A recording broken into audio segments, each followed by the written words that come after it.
सुनो सुनो, मैं थक गया हूं। मेरी पलकों पे अब तक कुछ अधूरे ख्वाब चलते हैं।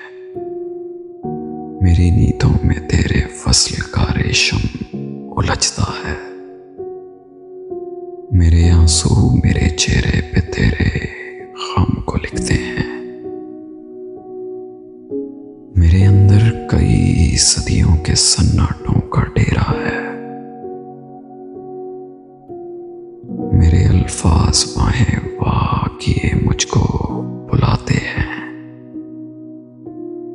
मगर मैं थक गया हूं और मैंने खामोशी की गोद में सर रख दिया है।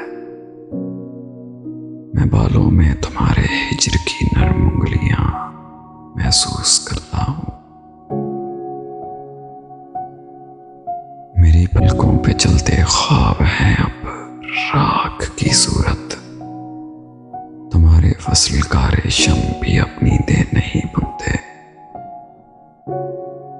मेरी आंखों में जैसे थर के मौसम का बसेरा है। मुझे अंदर के सन्नाटों में गहरी नींद आई है। सुनो सुनो, इस याद से कह दो मुझे कुछ देर सोने दे।